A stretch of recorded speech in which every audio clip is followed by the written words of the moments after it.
Working for the WWE is framed as the absolute pinnacle of achievement, that you've reached the summit of wrestling and can now bask in the full-blown sunshine that exudes from Vince's irradiated smile. You've got the crowd, you've got the platform, you've got the crippling realization that maybe working for the WWE isn't all it's cracked up to be, you've got the New Day pancakes. Yet, as time has gone on, the list of people who have a massive problem with the WWE has only grown and grown, not just thanks to those behind the scenes, but those in the ring working their asses off every single week. Whether it's backstage politics, terrible booking, or simply because the wrestlers weren't allowed to be themselves, you can see a lot of anger bubbling within the company. Sometimes it's impossible to hide this rage and it spills over into the public domain, taking the sheen off of what is meant to be the Olympian oil house. With this in mind, I'm Jules from WhatCulture.com, and these are 8 wrestlers you can tell hated working for the WWE. Number 8, Gail Kim. Santino Marella was booked to win the Miss WrestleMania Battle Royale at Mania 25. Let's just let that sink in again, shall we? Okay, good. Now, Lita and Trish were able to bow out of the match knowing what a farce it was. However, Gail Kim was under contract at the time, so had to work the match. Kim was pretty pissed off about the whole affair, as you'd expect, so when she was put into another Battle Royale 2 years later, she decided to get some form of retribution. Rather than go out in what was already a very flimsy match, she simply powdered out and made her way up the ramp, eliminating herself. She was done with the company and done with its poor booking of the women's division at that point. Number 7, Shawn Michaels. Sometimes people have to lose their way to come back again. It's want to keep telling Adam Wilborn so I can get him out of the fucking office so I can change the locks. Shawn Michaels was a bit of a cheeky whippet, to say the least, back before he nearly broke his back in the 1998 Royal Rumble. He missed most of the Attitude Era because of it, and you can tell he was not handling how the company used him upon his return very well. Sticking a man with a pain pill addiction on commentary every once in a while was not a good move, opening up a lot of racist jokes at the expense of Kai and Tai. Michaels was slurring and seemed barely even there throughout these moments, and you could see that he was struggling to see what the point of any of this was. Why the WWE didn't just let the man rest and get well is anyone's guess. Still, when he finally was able to return to in-ring action, we got to see a much healthier,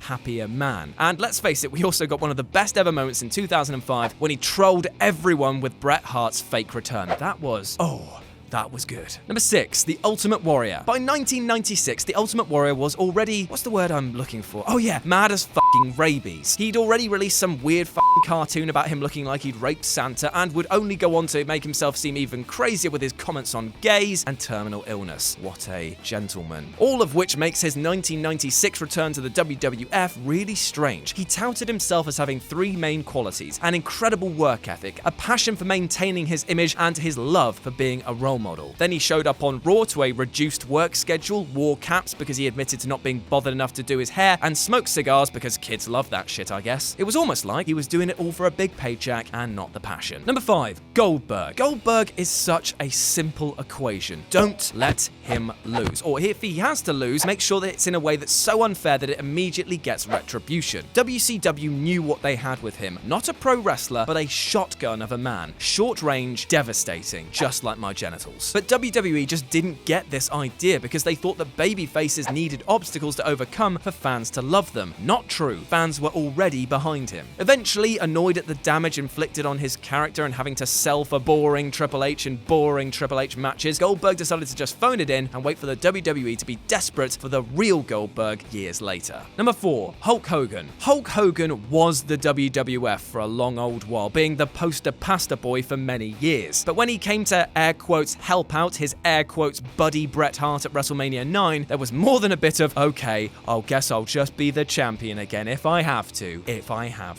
This was cemented by him fucking off to New Japan of all places and not showing up on WWF programming between Mania and King of the Ring. And to make matters worse, while in Japan he called the WWF belt a trinket, a toy, and then said the real title he wanted was in New Japan. He did return to the WWF, but he phoned it in hard until he parted ways to pursue a successful acting career. I couldn't get through that one with a straight face. Number 3, Paul Heyman. Paul Heyman bonded and backed CM Punk to the hilt. Heyman knew what the wider world soon would. Punk was a fiercely talented, driven, and marketable future star. Heyman was unshaken in his conviction, and after much in the way of a petition, he was eventually allowed to present the newly slender, straight-edge superstar to feature heavily on the ECW brand. Punk symbolized Heyman's vision. Though not an ECW original, he was a performer very much in the original spirit of the promotion. Unfortunately for Heyman, that vision was regulated by Vince McMahon. In depressingly short order, the brand existed only as a vehicle for his latest pet project, Bobby Lashley. At December to Dismember, McMahon nixed Heyman's idea to put Punk over as the new ECW champion. After cutting a scathing promo earlier on in the night, Heyman, even with his palm covering his face, could not hide his disappointment when Lashley overcame the odds and became ECW champ.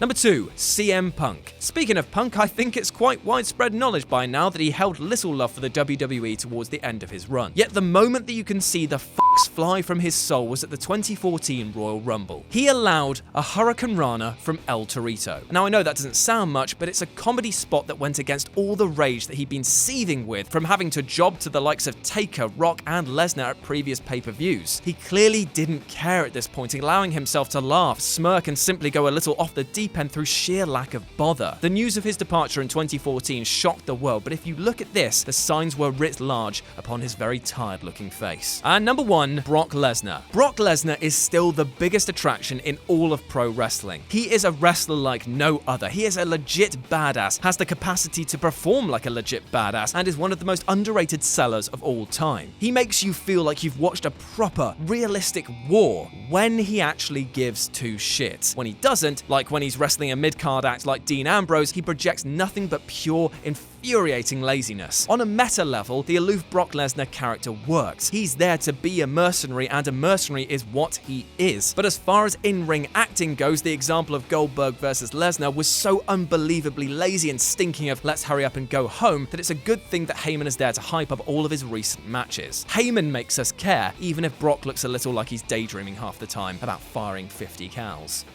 Hey guys, thanks for watching the video. Don't forget to subscribe below, and if you're looking for more content like this, then try a few things that are floating about around my ears. It might be fun. I can't promise it though, but it might be.